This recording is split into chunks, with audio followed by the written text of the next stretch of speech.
Hello, I'm Adam Zoltie and welcome back to Row Z, the online sports show where I look at news and give you my views of sports stories from around the world.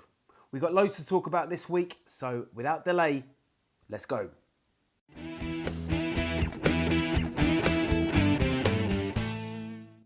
Now, a lot of the latest news this week focuses around records.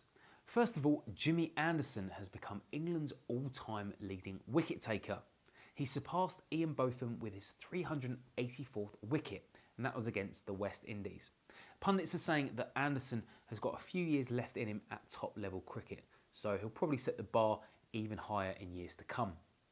Now, the second record that was set was by my namesake, Adam Peaty. Now, he has become the fastest person ever to swim a 100-metre breaststroke, and he did this with a time of 57.92 at the British Championships.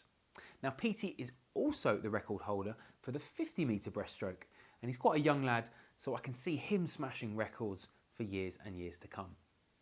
And finally, for those that love your gridiron, and for those that don't even know about this story, former New England Patriot tight end Aaron Hernandez has been sentenced to life in prison for murder. Now, for those of you that don't know much about Hernandez, this kid was going to be a big star.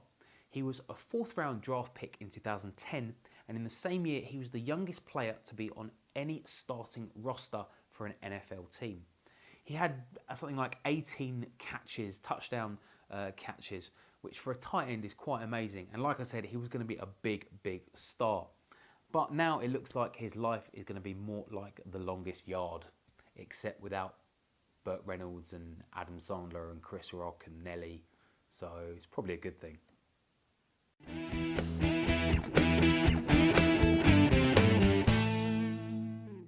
Now, you may have seen two stories that have been in the news recently which revolve around studies that have been released which concern Chelsea Football Club.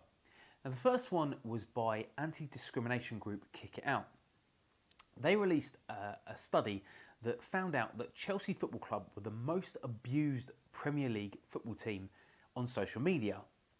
Now, the second study that came out was by, I think it was the FA or the Respect Campaign or the Premier League's Referees Association, which found that Chelsea Football Club are also the least respectful team in the Premier League. Now, before I go any further, I have to say that I spent a lot of my career working for professional sports teams, sports governing bodies, and part of my job was to oversee the social media for them. Some of the abuse that I've seen online is absolutely disgusting. And anyone who posts anything which is racist, homophobic, discriminatory, anti-Semitic, sexist is disgusting. I think it's absolutely abhorrent, and you shouldn't be anywhere near a laptop, a computer, or a smartphone.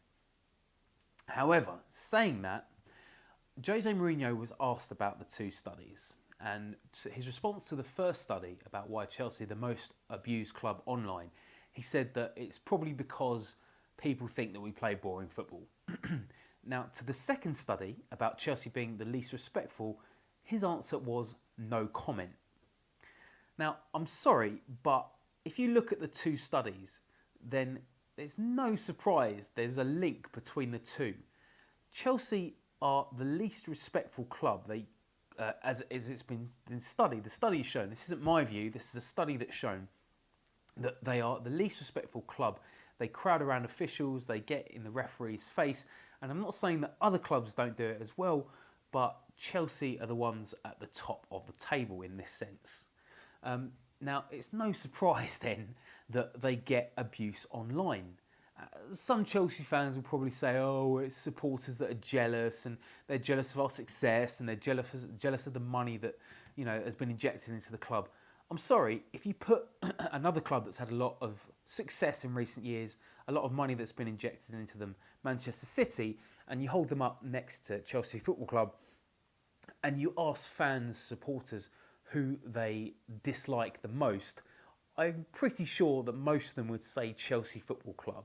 And, you know, Jose Mourinho is a figurehead of the club. He's a manager that is incredibly successful, that we all respect, or most of us respect. He's a bit of a character. But surely the players respond to him. And when it comes to respect, I have to say he's probably one of the least respectful managers out there. His outbursts, his tantrums, the fact he won't even go to some press conferences. So it's no surprise that Chelsea Football Club are the most abused online football club in the Premier League. And, you know, whether it's to do with Mourinho or the players, in my opinion, it's all interlinked. So I have to say that Chelsea, get your act together, grow up, and perhaps maybe next time they do a study, you won't be the most abused club in the Premier League.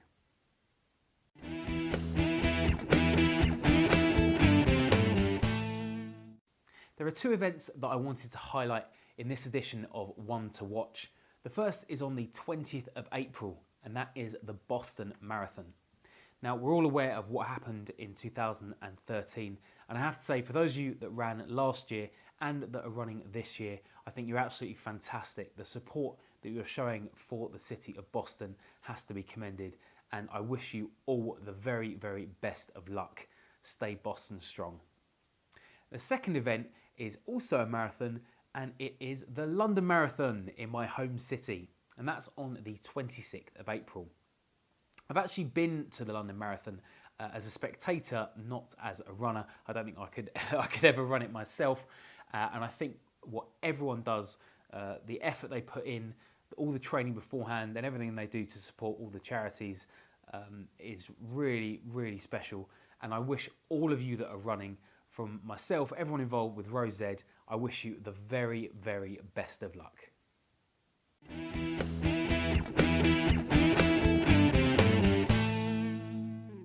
That's it for another edition of Rose Z. I just want to thank all of you that have sent me messages over the last few months. It really means a lot. For those of you that haven't, please feel free to follow me on Twitter @AdamZoltie. And of course, don't forget to like, follow, comment, whatever you like. Any suggestions, I'm happy to listen to. So once again, thank you for watching Rose Z. I'll see you next time.